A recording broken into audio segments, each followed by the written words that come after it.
everyone. Today we are going to talk about second order systems or second order autonomous systems. So we know that autonomous system means x1 dot is equal to f of x1 x2, x2 dot is equal to f2 x1 x2. Okay, since we are talking about second order, so there will be two states x1 and x2. So these are our state equations.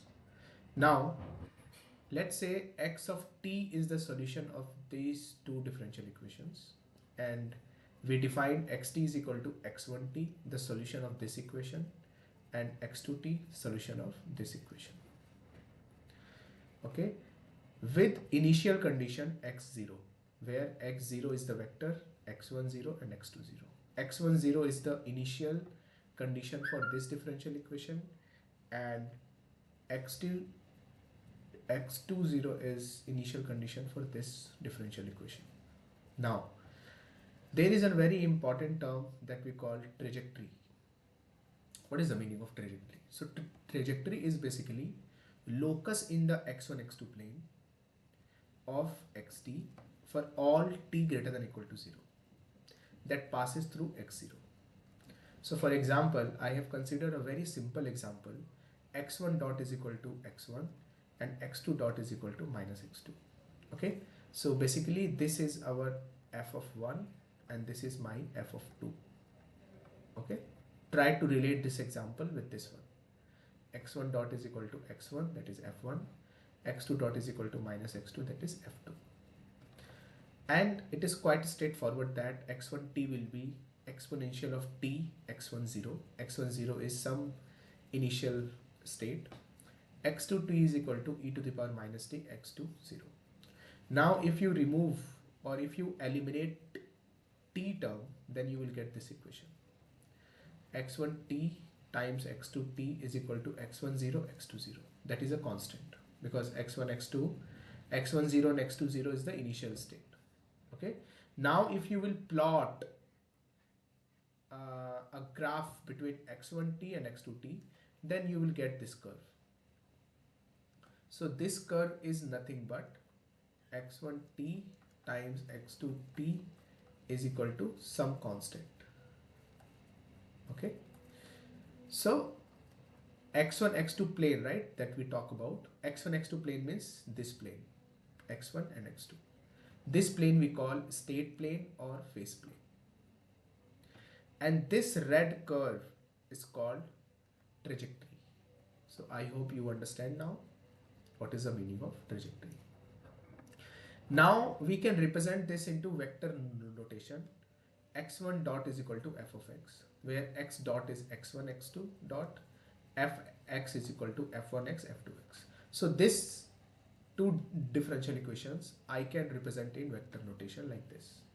Okay, and now this f of x is called vector field. There is a special name, vector field. Why are we calling it vector field? Let's consider this example. Let's say f of x is 2x1 square x2. Okay, earlier I have taken fx is equal to x1 minus x2. Now I'm taking fx is equal to, let's say for some example, 2x1 square x2. In that case, if you talk about the phase plane means x1 versus x2. Let's say the initial state is 1 1. Okay, since we are talking about two-dimensional space, so let's say initial point is 1 1. So the next, what will be the next immediate point? The next immediate point will be x plus f of x.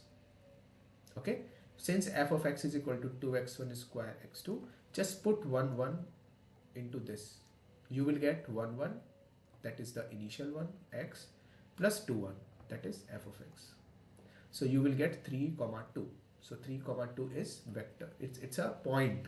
So from this point to this point, okay, this is a vector, and this vector is defined by f of x.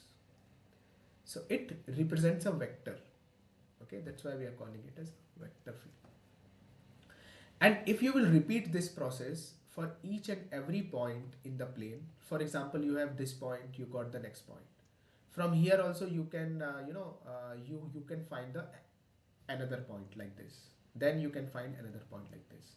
So if you continue this process for each and every point, then you will get something we call vector field diagram. Yeah, I would like to explain this term with this example. What is the meaning of vector field? So let's say I'm going to take an example of pendulum.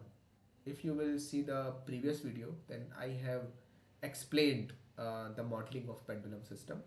So if we talk about pendulum equation without friction, then I get these two equations. X1 dot is equal to x2, x2 dot is equal to minus 10 x1. Now if you plot this x1 versus x2, you will get these vector field. These are the vector field. So this is some point, this point you put it here and you will get another point here. So all these are vector field, like the way I have explained here, right? This is a vector field. So these are the fields. So this picture represents the vector field diagram. Okay. Now this vector length is directly proportional to the length of f of x. So square root of f1x square, f1x is this, f2x is this. So just square it and you will get the length of the arrow, this arrow length. You can easily get. Now if you carefully observe the vector field, then you can find the trajectory. So please try to look at here these vector fields. This vector field is going something like this. Yeah, like this. So you can easily visualize what would be the trajectory of this particular system. So the trajectory is a closed curve. Okay. So vector field diagram is very important to analyze the trajectory of the system. So there is something we call phase portrait. Family of all trajectories or solution curves.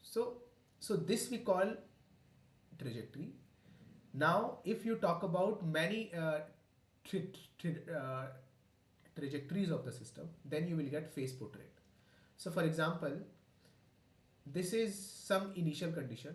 From this initial point you got this trajectory. From this initial point you got this trajectory. From this initial point you got this trajectory, this trajectory, this trajectory. So this is a family of trajectory. So this family of trajectory we call phase portrait. Okay.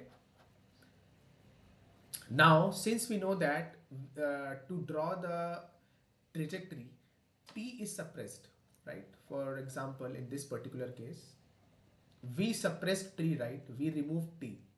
After removing t, we got this equation and then we are plotting it. So basically, you get the qualitative behavior of the system. Means you cannot go back. If you have this equation, then you can't find what is x1t and what is x2t. Yeah. So since I have written here, t is suppressed in a trajectory, hence it is not possible to recover the solution. You cannot go back. You can't go back from here to here. Okay. So that's why this trajectory only gives qualitative behavior, but it will not give you the quantitative behavior. Means you cannot find what is x1 and x2 at some particular time t, because you cannot go back to the x1t and x2t. Yeah, so this is all about it. Now from now onwards we will talk about the qualitative behavior. Qualitative behavior means we will talk about the phase portrait, and we will try to analyze the nonlinear systems with the help of this kind of phase portrait diagram. Okay, so let me know if you have any doubt in the comment section. Thank you for watching the video.